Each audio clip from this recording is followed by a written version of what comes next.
അപമാനിച്ചു കഴിഞ്ഞെങ്കിൽ ഞാൻ പൊക്കോട്ടെ. കേരള ടൂറിസം മുതൽ മിൽമ പാലിന്റെ പരസ്യത്തിന് വരെ ഒരു യുദ്ധവിമാനം, അതും ബ്രിട്ടീഷ് നേവിയുടെ F-35. കേരളത്തിൽ നിന്ന് പോകുന്നില്ല എന്ന് ടൂറിസത്തിന്റെ പരസ്യം. ഇതിലൊരു തട്ടുകടയിട്ട് ഫൈറ്റേഴ്സ് തട്ടുകട എന്ന് പേരിട്ടാലോ എന്ന് നാട്ടുകാരുടെ കമന്റ്.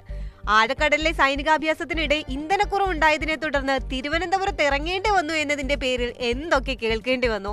കേരളത്തിലെ പിള്ളേരുടെ ക്രിയേറ്റീവ് മാർക്കറ്റിംഗ് സ്ട്രാറ്റജിയുടെ ഇരയായിരുന്ന F-35 ഒടുവിൽ ബ്രിട്ടനിലേക്ക് പറന്നിരിക്കുകയാണ്. യുദ്ധക്കപ്പലിൽ നിന്ന് പരിശീലനത്തിനായി പറന്നുയർന്ന ബ്രിട്ടീഷ് റോയൽ നേവിയുടെ F-35B വിമാനം ജൂൺ 15-നായിരുന്നു തിരുവനന്തപുരം വിമാനത്താവളത്തിൽ ഇറക്കിയത്.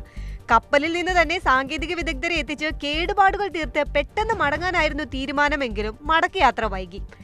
$100 മില്യൺ വിലയുള്ള ഒരു ഫൈറ്റർ ജെറ്റിനെയാണ് ഇവിടെ പാലിന്റെ പരസ്യത്തിന് വരെ ഉപയോഗിക്കുന്നതെന്ന് ഓർക്കണം. F-35 ആധാർ കാർഡ് കിട്ടിയെന്ന വാർത്ത വരെ ബ്രിട്ടനിലെത്തി. പക്ഷേ കേരളത്തിലെ മഴയൊക്കെ ഒന്ന് ആസ്വദിച്ച് വരുന്നതിനിടെയാണ് വിളിച്ചുകൊണ്ട് പോകാൻ ആളെത്തുന്നത്. ആ ടേക്ക് ഓഫ് ദൃശ്യങ്ങൾ ഒന്ന് കണ്ടാലോ.